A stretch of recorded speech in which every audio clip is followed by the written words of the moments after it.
Tu es allongé sur le sol. Il fait nuit. Au-dessus de ta tête, il n'y a pas de plafond. Juste des étoiles. Des milliers d'étoiles. Plus que tu n'en verras jamais de ta vie moderne. Il est, disons, 4 heures du matin. Et tu viens de te réveiller, sans raison particulière. Pas d'alarme.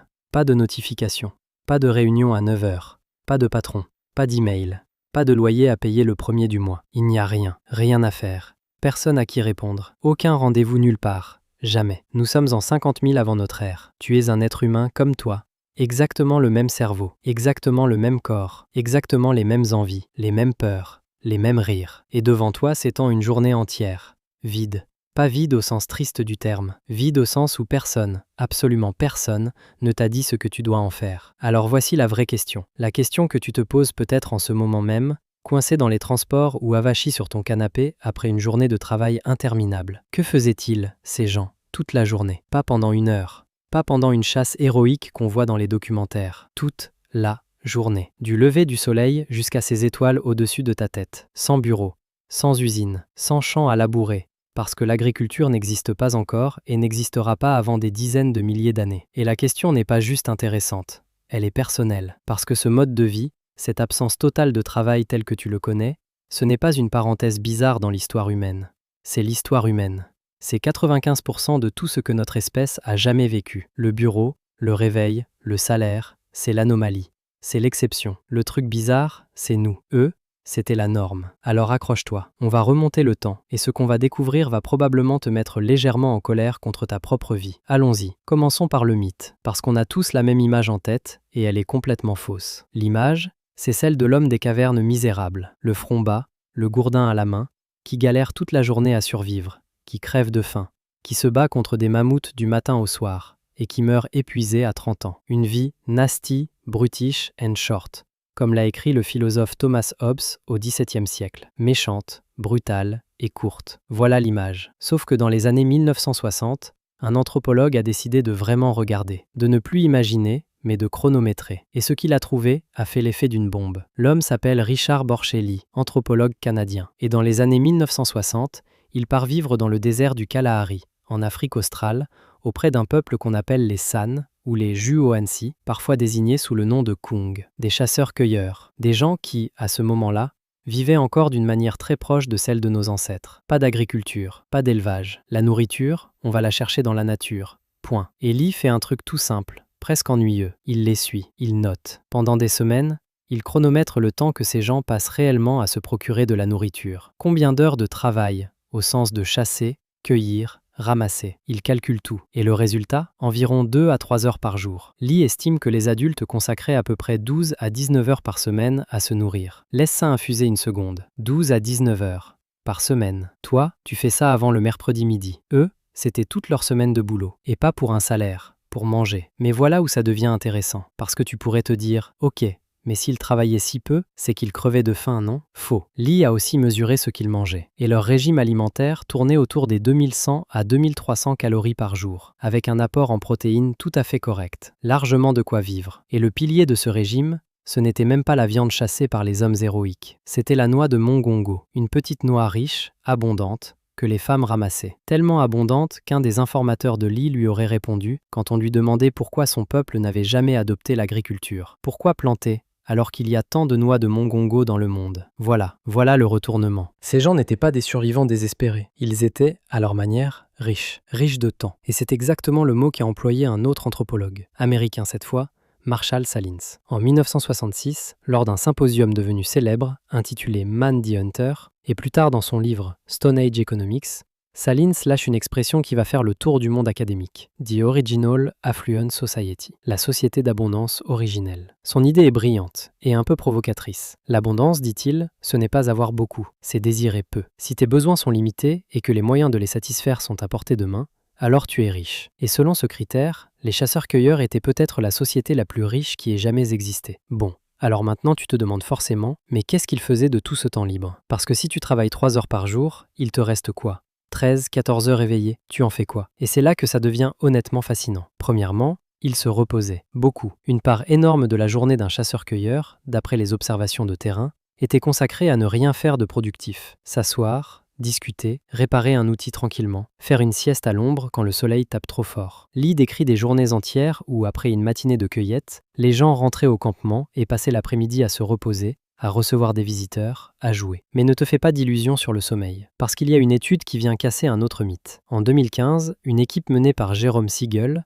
neuroscientifique à l'Université de Californie à Los Angeles, l'UCLA, a équipé de capteurs des membres de 3 groupes de chasseurs-cueilleurs encore actifs aujourd'hui, les Hadza de Tanzanie, les San de Namibie et les Tsimane de Bolivie. L'idée, mesurer scientifiquement combien de temps dorment vraiment des gens sans électricité, sans écran, sans rien. Et le résultat, publié dans la revue Current Biology, a surpris tout le monde. Ils ne dormaient pas plus que nous. Au contraire, entre 6 heures et 7 heures et quart par nuit, en moyenne. Parfois moins que l'occidental moyen. Pas de longues nuits de 10 heures dans une grotte. Ils se couchaient généralement quelques heures après le coucher du soleil et se réveillaient souvent avant l'aube. Comme toi, allongés sous les étoiles à 4 heures du matin au début de cette histoire. Sauf que, ça ne les stressait pas. Personne ne souffrait d'insomnie chronique. Le mot lui-même n'avait pas vraiment d'équivalent. Mais here's where it gets interesting. Le temps libre, ce n'était pas juste du repos, c'était du travail social. Et ça, c'est peut-être le point le plus important de toute cette vidéo. Parce que la vraie occupation d'un être humain préhistorique, sa journée de boulot à plein temps, ce n'était pas de chasser, c'était d'entretenir des relations, de parler, de raconter des histoires, de régler des conflits, de rire, de tisser,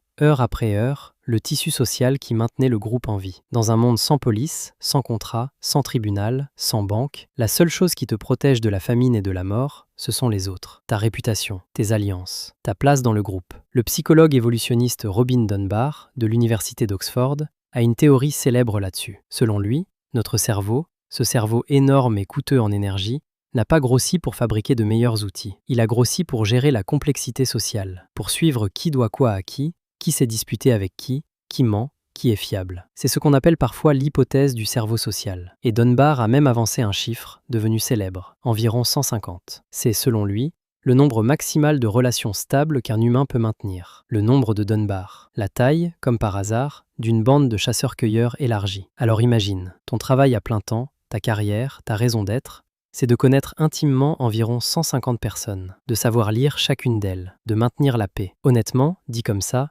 ressemble moins à une vie misérable qu'à une thérapie de groupe permanente sous les étoiles. Et puis il y avait l'art, parce qu'on ne fait pas de l'art quand on survit, on fait de l'art quand on a le temps, l'énergie et l'envie. Et nos ancêtres en avaient à revendre. Va voir les peintures de la grotte de Lascaux, en Dordogne, vieilles d'environ 17 000 ans. Va voir Chauvet, en Ardèche, dont certaines œuvres remontent à plus de 30 000 ans.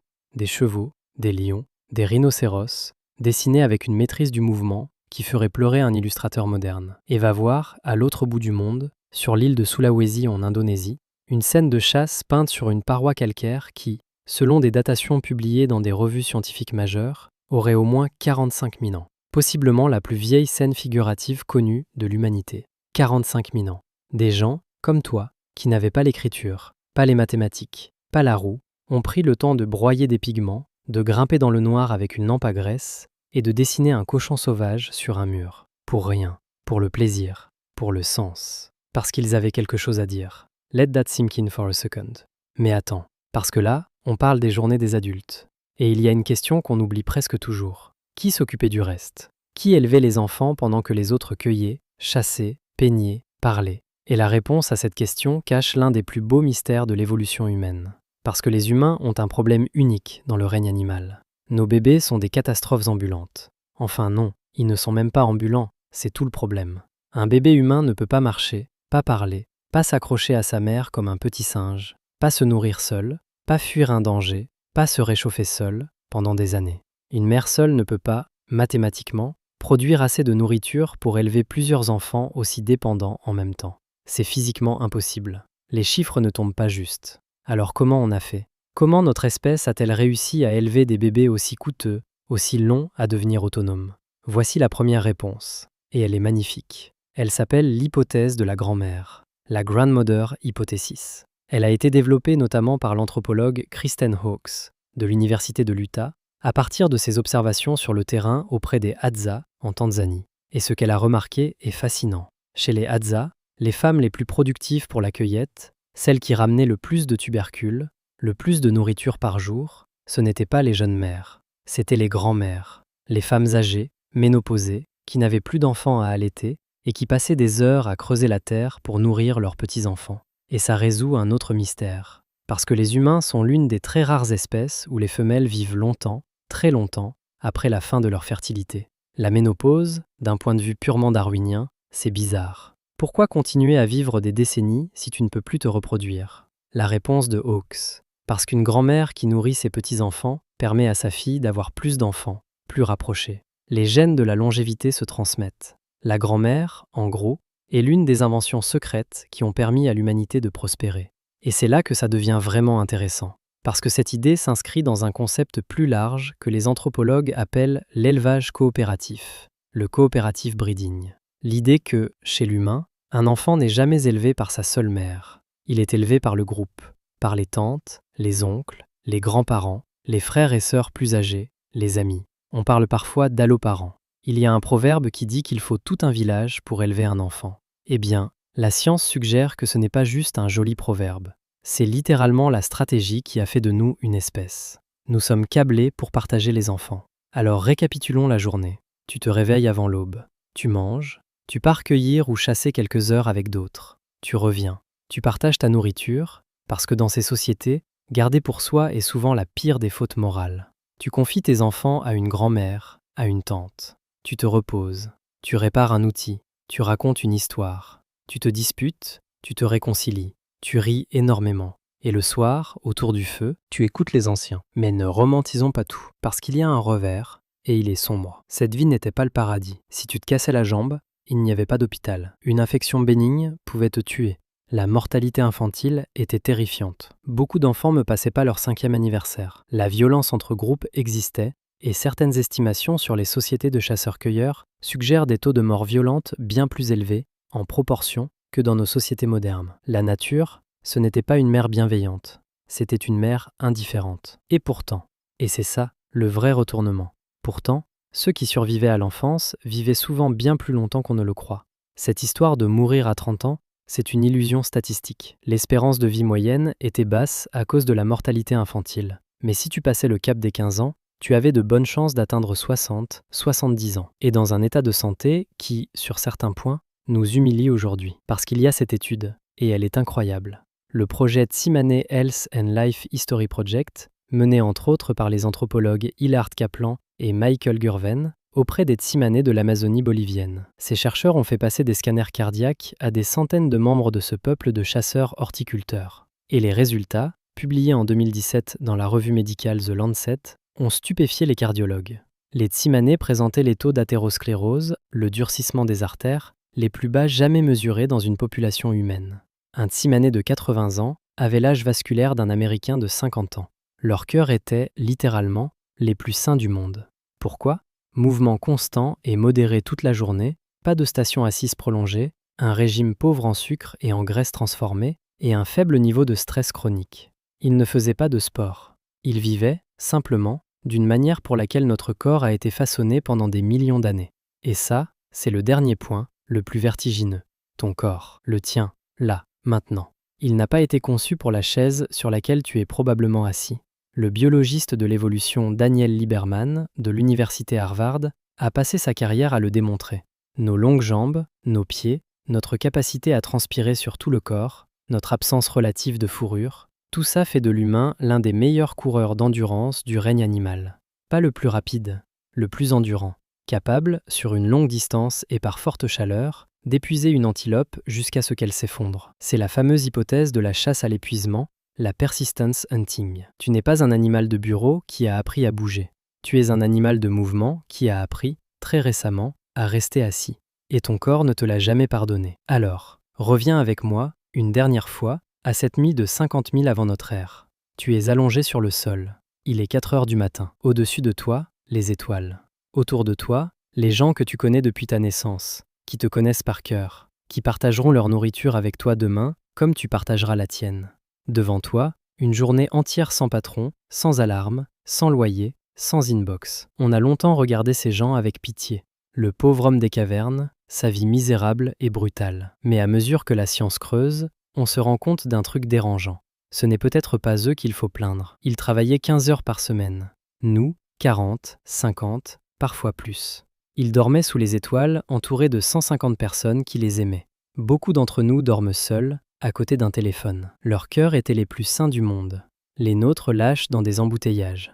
Ils ont peint des cochons sauvages sur des parois dans le noir, pour rien, juste parce qu'ils avaient le temps et l'âme pour ça.